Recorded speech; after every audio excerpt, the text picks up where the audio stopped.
এখন এই মুহূর্তে এই দরকার, আমরা যাদেরকে হারিয়েছি তাদেরকে আমরা ফিরে পাবো না। আমরা এখানে কথা শুনেছি সেই সমস্ত করুণ কাহিনী, মর্মান্তিক কাহিনী, পাশবিক নির্যাতনের কাহিনী, যে মধ্য থেকে তো আমাদেরকে জেগে উঠতে হবে, আমাদের মাথা তুলে দাঁড়াতে হবে। বাংলাদেশ কখনো মাথা নত করেনি, লড়াই করেছে, লড়াই করে গেছে, সামনের দিকে এগিয়ে গেছে। আমরা দীর্ঘ 15 বছর সংগ্রাম করেছি, লড়াই করেছি দেশনেত্রী বেগম খালেদা জিয়ার নেতৃত্বে, এবং তারপরে প্রায় এই 6 বছর 8 বছর আমরা তারেক রহমানের নেতৃত্বে আমরা এই আন্দোলনকে চূড়ান্ত পর্যায়ে নিয়ে এসেছি। আজকে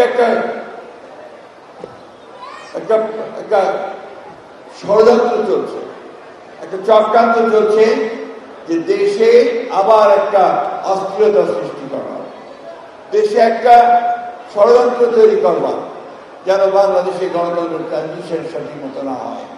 কিন্তু আমরা একটু বিশ্বাস করি বাংলাদেশ জাতীয়তাবাদী দল, যুবদল, ছাত্রদল যতদিন তারা টিকে থাকবে ততদিন এই দেশে এই গণতন্ত্রকে ধ্বংস করবার কোন শক্তি কখনো তৈরি হতে পারবে না।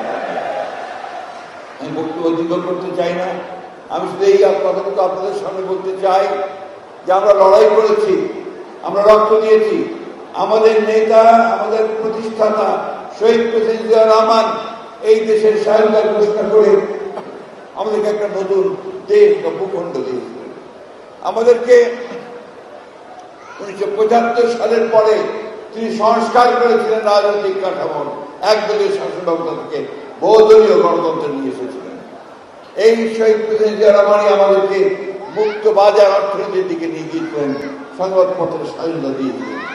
দেশনেত্রী বেগম খালেদা জিয়া তিনি প্রেসিডেন্সিয়াল ফর্ম অফ গভর্নমেন্ট থেকে প্রাইম মিনিস্টার ফর্ম অফ গভর্নমেন্টে নিয়ে এসেছিলেন এবং অর্থনীতিতে নতুন প্রাণ সঞ্চার করেছিলেন। তখন বাংলাদেশকে বলা হয়েছিল ইমার্জিং টাইগার।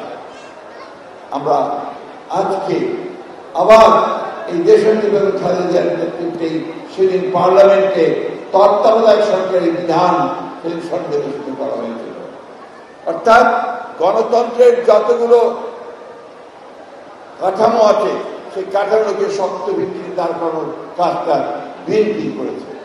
অর্থনীতিতে যে পরিবর্তন, অর্থনীতিতে যে উন্নয়নের লক্ষ্য, সেটাও করেছে এই বিএনপি দেশনেত্রী বেগম খালেদার নেতৃত্বে এবং আমাদের নেতা যারা আমাদের শহীদ প্রেসিডেন্ট জিয়াউর রহমান সাহেব।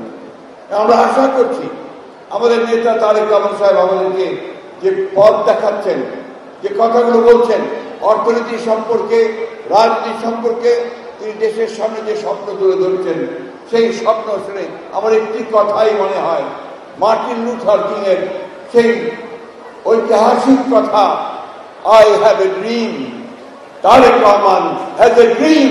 ইনশাআল্লাহ সেই ড্রিম নিয়ে আমরা সামনের দিকে এগিয়ে যেতে পারবো এবং আমরা জয় করব। উই শ্যাল ওভারকাম ইনশাআল্লাহ।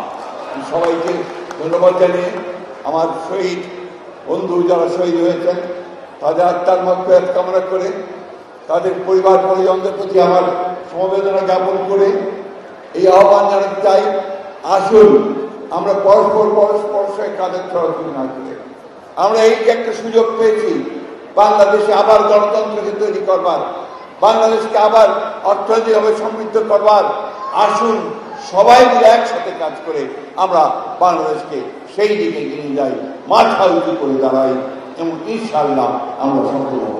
ধন্যবাদ সবাইকে। আসসালামু আলাইকুম। বাংলাদেশ জাতীয়তাবাদী দল জিন্দাবাদ, বাংলাদেশ জাতীয়তাবাদী যুবদল জিন্দাবাদ, শহীদ জামাল দেশনেত্রী বেগম খালেদা জিন্দাবাদ, তারেক রহমান জিন্দাবাদ জিন্দাবাদ। প্রিয় সহকর্মী বৃন্দ, আমরা একটা দুঃসময় পার হয়ে এসেছি। দীর্ঘ সময় আমরা পার হয়ে একটা যুগ সন্ধিক্ষণ এসেছি।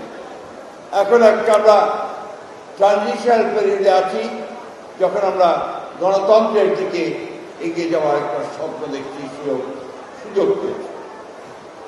আমাদের সামনে এটাই সবচেয়ে বড় চ্যালেঞ্জ যে একটা ধ্বংসপ্রাপ্ত অর্থনীতি, একটা ধ্বংসপ্রাপ্ত রাজনৈতিক কাঠামো, সেটাকে আবার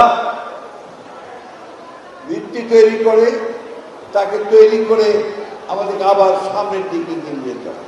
কিছুক্ষণ আগে সম্ভবত সাইদ আবদুল্লাহ এই কথাটা বলেছেন যে বিএনপির এটাকে কাকতাড়িয়ে বলবো না ভবিতব্য বলবো জানি না, যখনই দেশ ধ্বংসপ্রাপ্ত হয়, যখনই অর্থনীতি ধ্বংস হয়ে যায়, তখনই বিএনপি সেই দায়িত্বে এসে পড়ে এটাকে আবার পুনর্গঠন করার জন্য।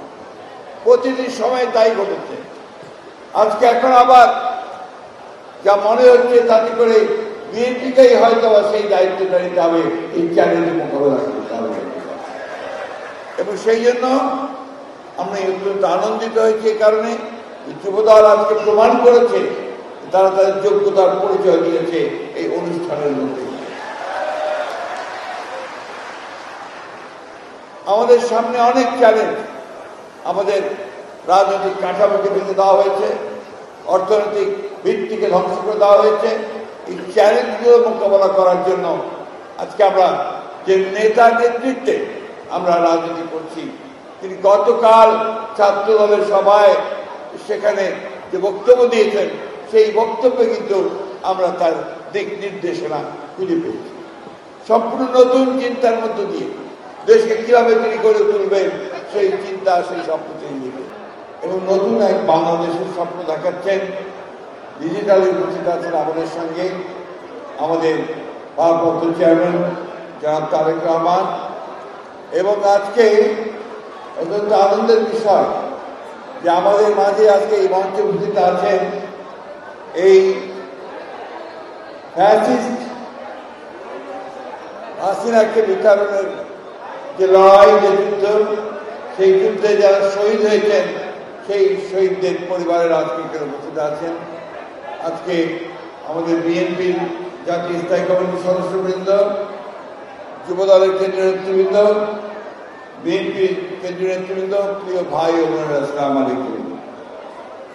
আজকের এই অনুষ্ঠানটি নিঃসন্দেহে এখন পর্যন্ত যতগুলো অনুষ্ঠান আমরা করেছি আমাদের শহীদদেরকে মনে রাখার জন্য, তার মধ্যে নিঃসন্দেহে এটি অন্যতম একটি শ্রেষ্ঠ অনুষ্ঠান।